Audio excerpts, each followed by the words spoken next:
warahmatullahi wabarakatuh. Perkenalkan, nama saya Zawal Syahriatul Falah. Saya mahasiswi semester 4 program studi Pendidikan Agama Islam. Di sini saya akan membuat video untuk memenuhi tugas individu akhir semester pada mata kuliah bimbingan konseling. Untuk itu, untuk mempersingkat waktu, langsung saja kepada materi yang saya akan sampaikan dengan judul mempersiapkan diri menjelang ujian. Baik, di sini saya akan menjelaskan terkait hal-hal yang perlu disiapkan ketika menjelang ujian. Nah, teman-teman, untuk kedepannya kita akan menjadi seorang pengajar, akan menjadi seorang pendidik. Jadi, ketika nanti kita akan menjadi seorang pendidik, maka kita harus bisa mengarahkan hal-hal yang positif terhadap murid-murid kita. Nah, ketika kita menjelang ujian, anak-anak akan menjelang ujian, kita alangkah lebih baik kita akan memberi arahan-arahan gitu ya. Jadi langkah yang pertama adalah adanya manajemen stres. Jadi mengidentifikasi sumber stres. Jadi hal apa saja sih yang memang menyebabkan murid tersebut stres? Apakah mengalami kecemasan atau mengalami tidak percaya diri atau hal-hal yang lainnya gitu. Nah, ketika mengidentifikasi penyebab stres tersebut, diiringi juga dengan mencari solusi yang terbaik gitu. Apa nih solusi untuk menghilangkan stres, menghilangkan kecemasan gitu. Kita sebagai guru harus bisa mengarahkan murid-murid kita gitu,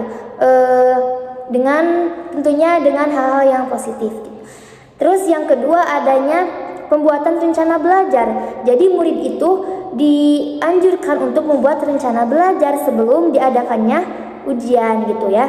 Buat daftar materi, membuat daftar topik yang perlu dipelajari dan mengatur waktu belajar untuk setiap topik. Jadi misalkan ketika besoknya ingin menjelang ujian dengan mata pelajaran PKN contohnya, maka ketika malam harinya atau sebelum ujian tersebut, murid tersebut harus mempersiapkan materi PKN besok akan dilaksanakan. Berarti murid tersebut harus mempersiapkan dan memahami materi-materi yang akan diujikan gitu, yakni materi PKN tersebut gitu.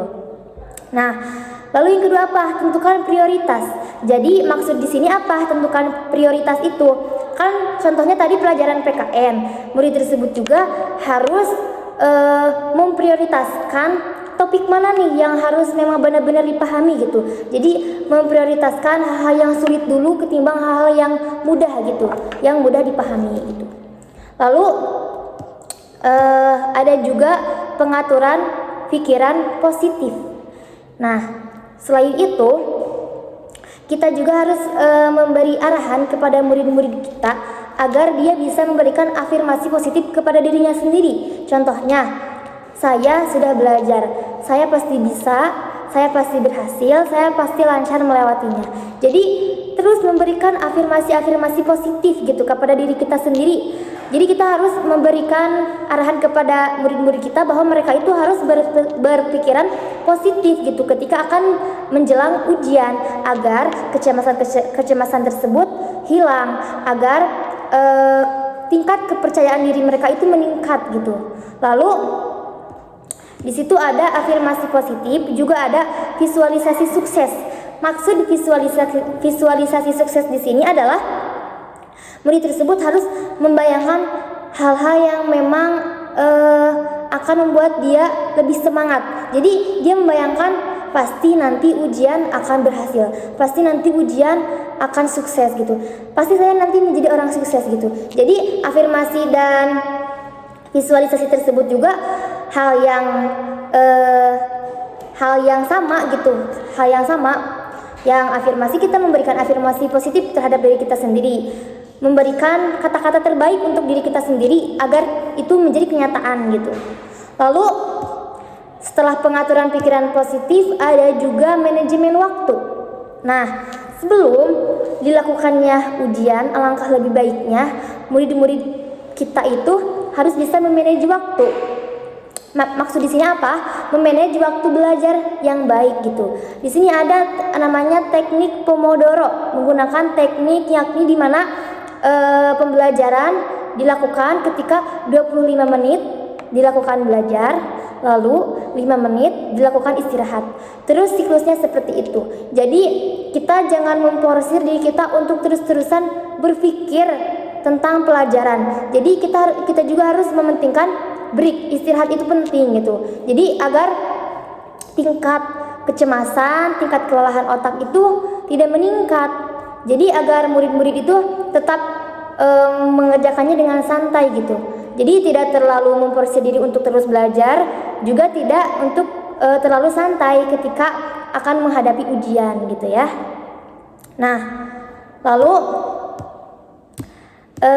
yang kelima ada perawatan diri. Jadi sebelum ujian dilakukan itu, selain kita mempersiapkan, selain murid-murid mempersiapkan materi yang diajar, materi yang akan diuji, juga mempersiapkan waktu, juga mempersiapkan diri kita. Maksudnya apa? Mempersiapkan fisik dan mental kita, fisik dan mental murid tersebut gitu. Salah satu upaya untuk menjaga fisik murid tersebut adalah dengan menjaga kesehatan. Nah, salah satunya adalah tidur yang cukup. Jadi yang saya katakan tadi adalah tidak terlalu memforsir diri untuk terus memikirkan ujian, terus belajar. Jadi alangkah lebih baiknya sama-sama istirahat cukup, belajar juga cukup gitu, agar kondisi kesehatannya itu stabil.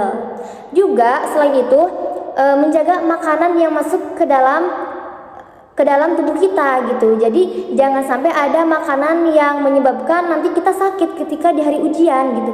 Itu kan akan sangat menghambat. Jadi sebelum ujian itu kita benar-benar menjaga makanan, menjaga pola tidur, intinya pola kesehatan tetap dijaga gitu. Selain mempersiapkan materi, juga waktu, mempersiapkan mental dan fisik juga harus gitu ya, sangat penting.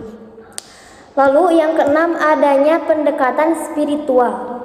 Maksud di sini adalah guru mengarahkan kepada murid-muridnya sebelum ujian dilaksanakan, alangkah lebih baiknya murid-murid melakukan berdoa kepada Allah Subhanahu wa taala.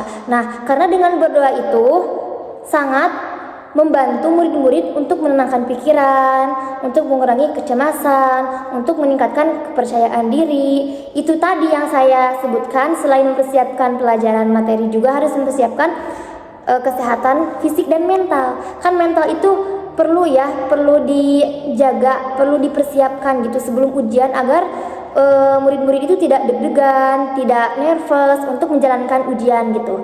Jadi alangkah lebih baiknya sebelum melaksanakan ujian banyak-banyak berdoa kepada Allah Subhanahu wa taala agar ujian lancar untuk dijalankan ke depannya.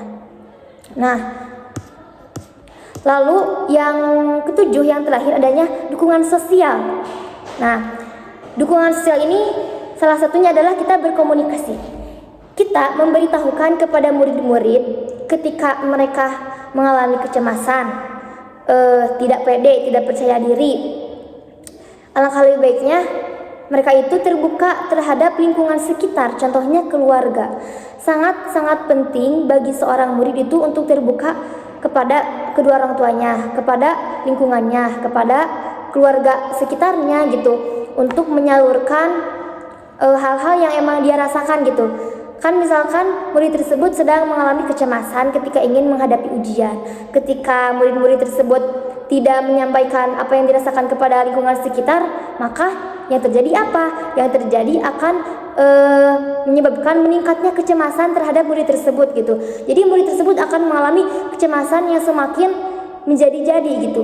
Kecemasan semakin menjadi kegelisahan gitu, yang namanya dipendam pasti ada keganjalan di hati gitu. Makanya kita sebagai guru mengarahkan kepada murid-murid kita agar lebih baiknya lebih terbuka terhadap lingkungan dan keluarga gitu. Nah, karena setelah murid tersebut bisa terbuka kepada lingkungannya, maka dia akan mendapatkan dukungan dan support.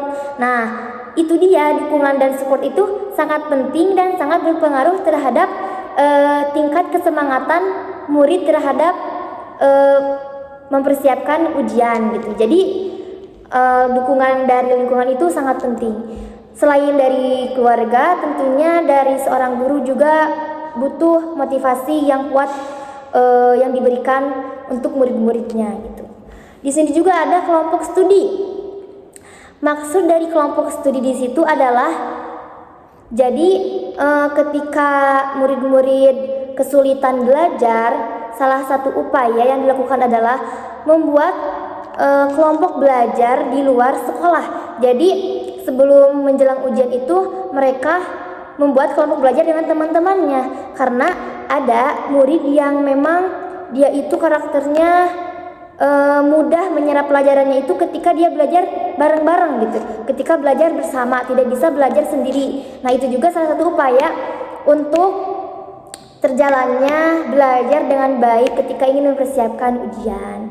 Jadi yang saya tadi jelaskan dari ketujuh poin yang tadi itu perlu dilakukan oleh seorang guru untuk mengarahkan kepada murid-muridnya hal-hal apa saja yang harus dilakukan oleh seorang murid ketika ingin mempersiapkan ujian. Nah, itu adalah seorang guru itu perannya di situ gitu, mengarahkan dan memberitahu apa saja langkah-langkahnya supaya murid ini benar-benar merasa diperhatikan oleh guru, merasa disupport oleh guru, merasa mendapat dukungan dari guru.